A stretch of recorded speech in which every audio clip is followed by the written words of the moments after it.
Let's talk about something that's not just about dating, it's about you.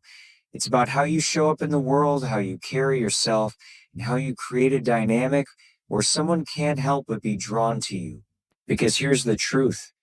The most magnetic people aren't the ones who give everything away up front. They're the ones who leave room for curiosity, for mystery, for the other person to lean in and think, I want to know more about them. You're at a party and there's someone across the room who instantly catches your attention, but it's not because they're desperately trying to get everyone to notice. They're calm, confident, and completely at ease in their own skin. They're not scanning the room for validation or waiting for someone to come talk to them. They're just present.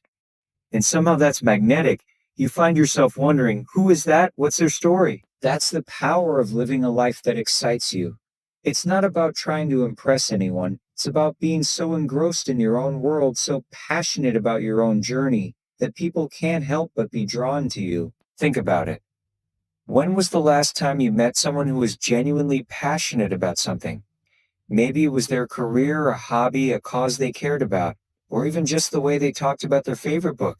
Didn't you want to know more? Didn't you feel that pull to lean in and listen? Curiosity is sparked by mystery, and mystery is created when someone is fully immersed in their own life. When you're focused on your goals, your growth, and the things that light you up, you stop worrying about whether someone likes you or not. Instead, you become someone who's intriguing simply because you're not waiting for anyone else to complete you. You're already whole. Because I know what you might be thinking. What if my life isn't that exciting? What if I don't have some grand passion or big dream? Here's the thing. It doesn't have to be grand. It doesn't have to be big. It just has to be yours. Maybe it's the way you light up when you talk about your favorite coffee shop, or the way you geek out over a TV show, or the way you're always the first to try something new. Passion isn't about scale, it's about authenticity. It's about finding what makes you feel alive and letting that energy radiate from you. When was the last time you did something just for you? Not because it would look good on social media, not because it would impress someone else, but because it made you feel good. That's where the magic happens.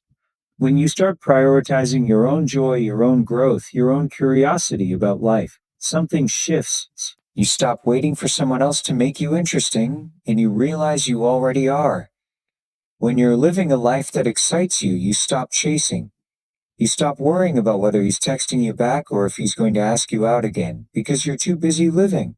You're too busy being the person who's fully alive, fully present, and fully engaged in their own story. And guess what? That's the kind of energy that makes someone stop and think, who is she? What's her story? I want to know more. It's not just about him, it's about you. It's about realizing that you don't need anyone else to validate your worth. You don't need anyone else to make you feel interesting or important. You already are. And when you truly believe that, when you truly live that, everything changes. So what's one thing you can do today that lights you up? What's one step you can take toward the life you want to live? Because the more you focus on that, the more you'll find that people are drawn to you. Not because you're trying to impress them, but because you're simply being yourself. And that, my friend, is the most magnetic thing of all. Picture this. You're reading a book, and within the first few pages, the author reveals every twist, every secret, every detail about the characters. No build-up, no suspense, no mystery. How would you feel? Bored, right? You'd probably put the book down and never pick it up again. Because the magic of a great story isn't in the ending. It's in the journey. It's in the slow unraveling, the moments that make you lean in and think, what happens next? Now think about how this applies to relationships. When you meet someone new, it's so tempting to want to share everything about yourself right away. You want them to know how amazing you are, how interesting your life is, how much you have to offer. But here's the thing, when you give everything away up front, you rob them of the chance to discover you. You take away the curiosity, the intrigue, the excitement of getting to know someone step by step. Have you ever been on a date where someone just talked about themselves nonstop? They told you their entire life story, their deepest fears, their biggest dreams, all in one sitting. How did that make you feel? Overwhelmed? Maybe even a little bored. Now flip it around. Have you ever been with someone who shared just enough to keep you curious? Someone who left you wanting to know more? That's the sweet spot. That's where connection thrives. People are drawn to what they can't fully see. It's human nature. We're wired to be curious, to explore, to uncover. When you hold back just a little, When you let the connection unfold naturally, you create a dynamic where the other person is constantly leaning in, constantly wondering, who is she? What's her story? This isn't about playing hard to get. It's not about being mysterious for the sake of being mysterious. It's about understanding the power of pacing. Think about it. When you're watching a great movie, the best scenes aren't the ones where everything is revealed at once. They're the ones where the tension builds, where you're on the edge of your seat, waiting to see what happens next. Relationships are no different. So how do you do this? Start by sharing pieces of yourself, not the whole puzzle. Let him see glimpses of who you are, your humor, your passions, your quirks, but don't hand him the entire picture right away. Maybe you tell him about that time you traveled to a remote village and had the most incredible adventure, but you don't reveal the full story. You leave him wondering, what happened there? I need to know more.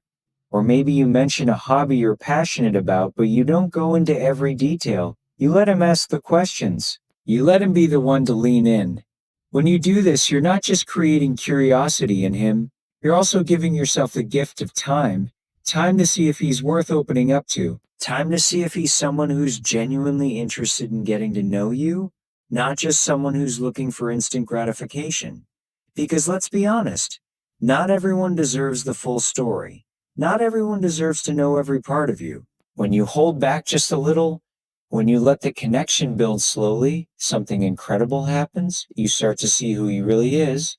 You start to see if he's willing to put in the effort, if he's willing to take the time to truly get to know you. And that's where the real magic happens. That's where you find out if he's someone who's worth your time, your energy, your heart. So the next time you're tempted to share everything about yourself right away, pause. Take a breath. Remember that the best connections are built slowly, layer by layer. Let him discover you.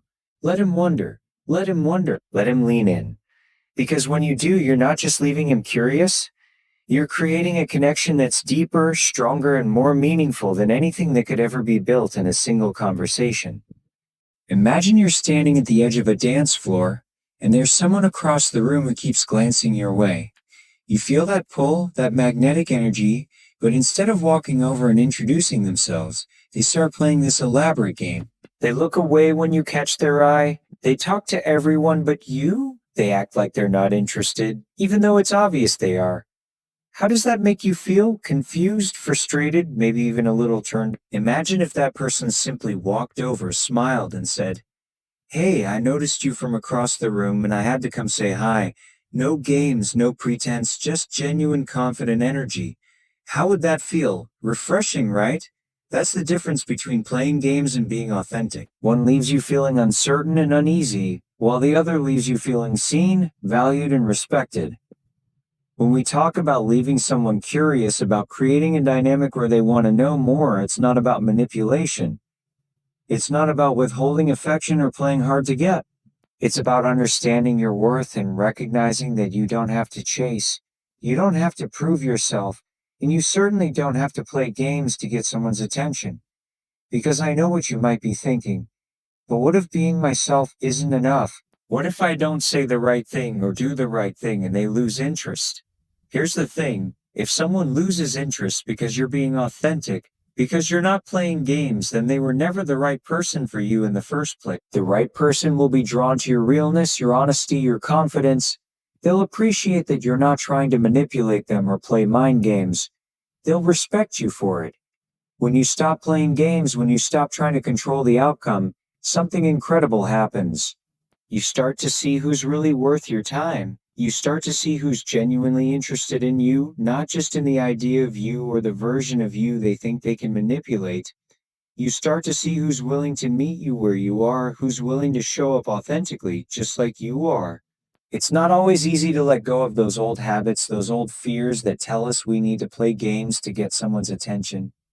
It's not always easy to trust that being ourselves is enough. But here's the secret. The more you practice it, the more natural it becomes. The more you show up as your authentic self, the more you'll attract people who appreciate you for who you really are.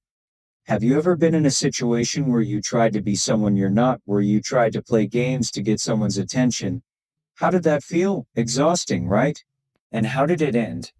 Probably not the way you hoped. Now, Think about a time when you were just yourself, when you showed up authentically and let the chips fall where they may. How did that feel? Liberating, right? And how did it end? Maybe it didn't work out with that person, but I'm willing to bet you walked away feeling proud of yourself, feeling like you stayed true to who you are. When you stop playing games, when you stop trying to control the outcome, you create space for something real. You create space for a connection that's based on mutual respect, mutual curiosity, and mutual authenticity. You create space for someone to see you, truly see you, and to want to be a part of your world. Not because you tricked them into it, but because they genuinely can't help themselves. So the next time you feel that urge to play games, to manipulate the situation, to try to control the outcome, pause, take a breath. Remember that the best connections are built on honesty, on authenticity, on mutual respect. Remember that you don't have to play games to get someone's attention. You just have to be yourself. And when you do, you'll find that the right people will be drawn to you. Not because of what you're pretending to be, but because of who you really are. Imagine this. You're watching a movie, and within the first 10 minutes, the main characters fall madly in love. No build-up, no tension, no slow burn, just instant, all-consuming passion. How would you feel? Disconnected, right? You'd probably think, this doesn't feel real. And you'd be right, because the best love stories aren't the ones that rush. They're the ones that take their time, that let the connection simmer and grow, that make you lean in and think, when will they finally realize they're meant to be together? When you meet someone new, it's so easy to get caught up in the excitement, to want to fast forward to the good parts. You want to know if they're the one, if this is going to work out, if they feel the same way you do. But here's the thing. When you rush, when you try to force the connection, you risk missing out on the magic of the slow burn. You risk missing out on the moments that make a relationship truly meaningful. Have you ever been in a situation where you rushed into something, where you skipped over the getting to know you phase and went straight to the deep, intense stuff? How did that feel in the moment? Exciting, right? But how did it end? Probably not the way you hoped. Because here's the truth, relationships that start too fast often burn out just as quickly. They lack the foundation, the depth, the understanding that comes from taking the time to truly get to know someone. So how do you pace the connection? It starts with awareness. It starts with recognizing that the early stages of a relationship are like the first few chapters of a book. They set the tone for everything that comes next. If you rush through them, if you skip over the important details, you risk missing out on the richness of the story. When you pace the connection, when you let it unfold naturally, something incredible happens. You start to see who the other person really is. You start to see their quirks, their flaws, their strengths, their vulnerabilities, and you give them the chance to see the same in you. You create a space where both of you can be yourselves, where both of you can feel safe and comfortable and truly seen. Pacing the connection isn't about holding back or playing it cool. It's about being present. It's about enjoying the moment, savoring the little details, and letting the relationship grow at its own pace. It's about trusting that if it's meant to be, it will be. And if it's not, that's okay. Have you ever been in a situation where you took your time getting to know someone? Where you let the connection build slowly and naturally? How did that feel? Different, right? More real, more grounded, more meaningful. Because when you pace the connection, you're not just building a relationship, you're building a foundation. You're creating something that has the potential to last, something that's based on mutual understanding and respect. Pacing the connection isn't always easy. It requires patience, self-control, and a willingness to let go of the need for instant gratification.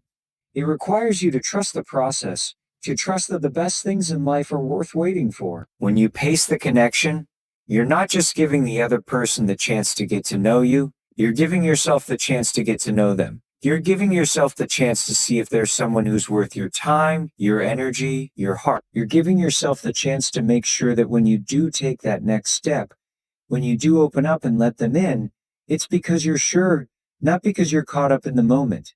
So the next time you feel that urge to rush, to fast forward to the good parts, pause.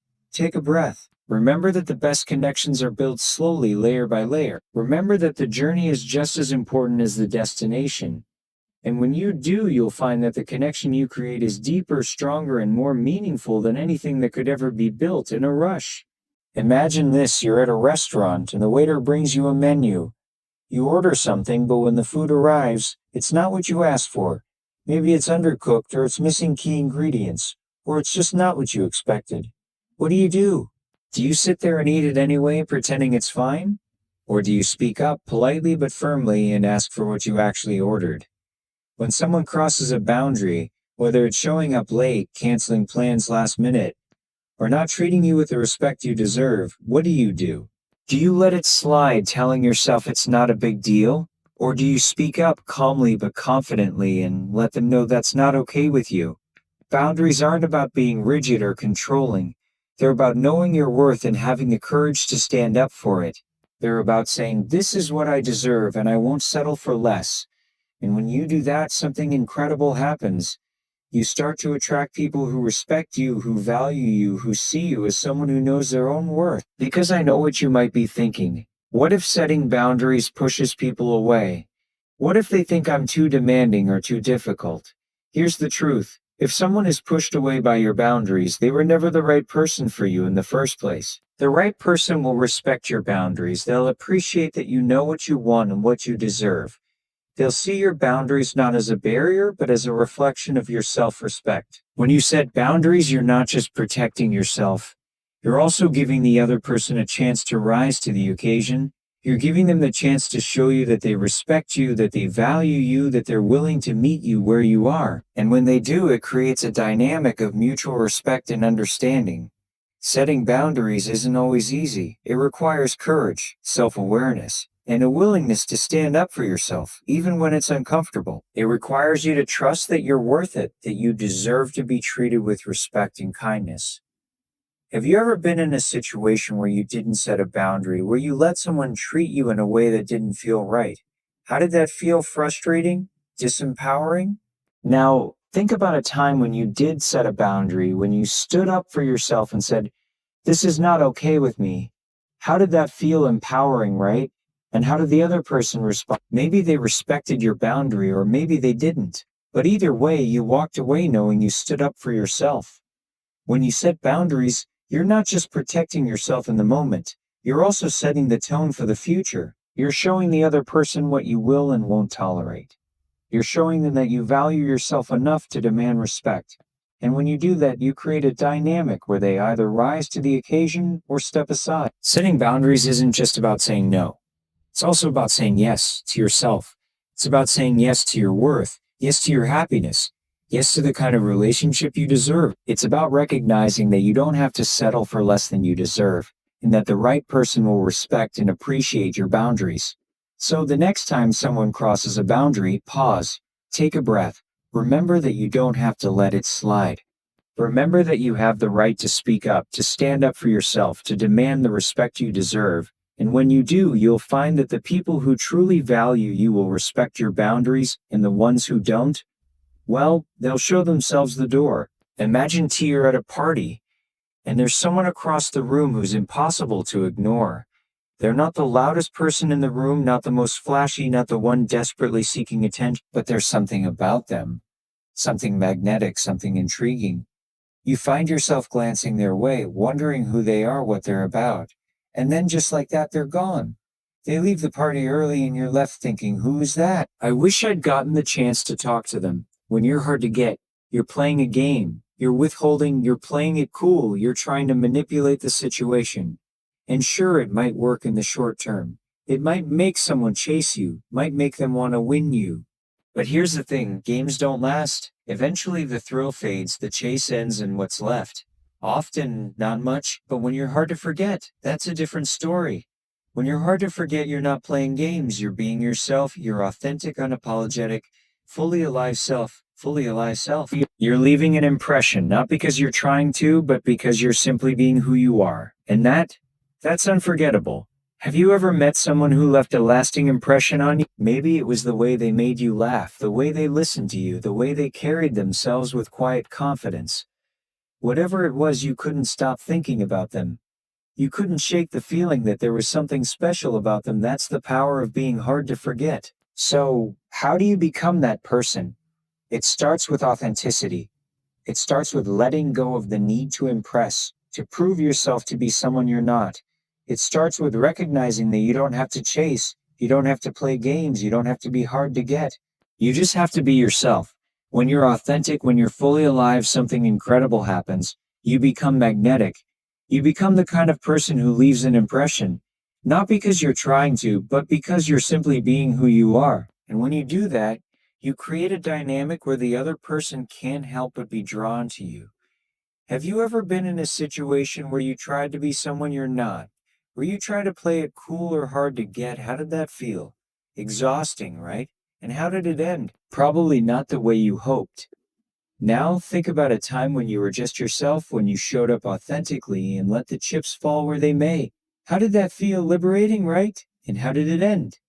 Maybe it didn't work out with that person, but I'm willing to bet you walked away feeling proud of yourself, feeling like you stayed true to who you are. You're also setting the standard for how you deserve to be treated. You're showing them that you're someone who knows their worth, someone who's not willing to settle for less than they deserve. And when you do that, you create a dynamic where the other person either rises to the occasion or steps aside. Being hard to forget isn't about being perfect. It's about being real. It's about embracing your quirks, your flaws, your imperfections, and owning them. It's about recognizing that the things that make you different are the things that make you unforgettable. So the next time you feel that urge to play it cool, to be hard to get, pause. Take a breath. Remember that the most magnetic people aren't the ones who play games. They're the ones who are unapologetically themselves. They're the ones who leave an impression, not because they're trying to, but because they're simply being who they are. And when you do that, you'll find that the right people are drawn to you. Not because of what you're pretending to be, but because of who you really are. And that's the kind of connection that lasts.